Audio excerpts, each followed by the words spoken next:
एक ऐसा व्यक्ति जिसको राजनीति का पुरोधा कहा जाता था, जिसको देश विदेश सारी दुनिया जिसको प्यार करती थी, पक्ष विपक्ष वाले सारे तमाम नेता जिसको प्यार करते थे, जिसको राजनीति का सबसे बड़ा खलीफा कहा जाता है, पंडित श्री अटल बिहारी वाजपेयी जी।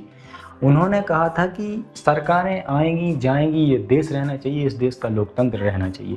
लेकिन आज उनकी ही पार्टी के कुछ लोग, कुछ नेता, कुछ मंत्रीगण क्या कर रहे हैं?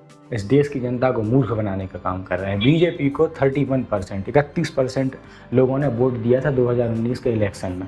बाकी के जो 69% लोग हैं, उन लोगों पर क्यों चीज़ें थोपी जा रही हैं ज़बरदस्ती? आप जिन लोगों ने आपको वोट दी है, उन लोगों के लिए जाइए ना, पेट्रोल पंप के ऊपर एक कागज़ के ऊपर लगा दीजिए कि भक्तों के लिए दिया जाएगा 100 रुपये का, और जो नॉन बीजेपी वाले हैं उनको दिया जाएगा 50 रुपये का। देखते हैं कितने बीजेपी वाले निकल के आते हैं, कितने भक्त निकल के आते हैं। बाकी जो इनके और लोग हैं, उन लोगों में अभी 7-8 साल पहले बड़ी एक गहरी चेतना थी चीज़ों को लेकर। सड़कों पर चलती हुई बच्चियों की जो अजमत आज लुटती है, उनको वो दिख जाती थी, उनको उस चीज़ के ऊपर तकलीफ़ होती थी। इनको दिखता था महंगाई कितनी हो रही है, इनको दिखता था सड़कें कितनी उखड़ चुकी हैं, इनको दिखता था कहाँ स्कूल नहीं है, कहाँ कॉलेज नहीं है, कहाँ महंगाई ज़्यादा है, कहाँ गरीबी है, कहाँ भुखमरी है, कहाँ बेरोज़गारी है।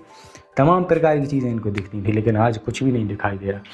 तो ये सारे के सारे लोग गलत नहीं हैं, इनके अंदर चेतना तो मौजूद है, लेकिन ये है कि हमारे वाले करेंगे तो हम चुप रहेंगे, तुम्हारे वाले कहें तो तुम चुप रहना। इसलिए ये देश इन जैसे लोगों से नहीं चलने वाला। हमें इन चीज़ों को समझना पड़ेगा। जिस तरीके से हमारा ब्रेन वॉश किया जाता है ना चीज़ों को लेकर, इन चीज़ों को हमें समझना पड़ेगा डीपली, क्योंकि इन लोगों को सिर्फ सत्ताएं चाहिए। इनको सिर्फ सत्ताओं पर राज करना है। सत्ताओं के अलावा इनको किसी चीज़ का मतलब नहीं। कोई मर जाए, कहीं एक्सीडेंट हो जाए, कहीं दुर्घटना घट जाए, इनको किसी चीज़ों से मतलब नहीं। इसलिए ये चीज़ें हमको समझनी पड़ेंगी। हम लोगों ने जो इनको सर पे बिठा रखा है ना, ले जा कर के साथ में आसान बिठा दिया, ये फलाना मोदी, योगी, फलाना ढिमाका, तमाम प्रकार के नेताओं को जो हमने सर पे चढ़ा के बिठा दिया है ना, इन लोगों को हमको समझना पड़ेगा इस बात को, क्योंकि ये कोई असल हीरो नहीं है। असल हीरो होता है बॉर्डर पर खड़ा हुआ व्यक्ति, जो रात दिन अपनी सीमाओं की रक्षा करता है और सीने पर गोली खाता है। इनकी तरफ पीठ दिखाकर नहीं भागता। 7-8 सालों में एक भी इन्होंने प्रेस कॉन्फ्रेंस नहीं करी। इस तरीके के नेताओं को हम पसंद करेंगे, हम स्वीकार करेंगे, और इनको हम देश का जनक मान लेंगे, और इनको शेर मान लेंगे। लोग बोल रहे हैं, भक्त बोल रहे हैं, हमने शेर पाला है। शेर पालना 25 रुपये महंगा हो गया, कल से गैस के दाम बढ़ गए।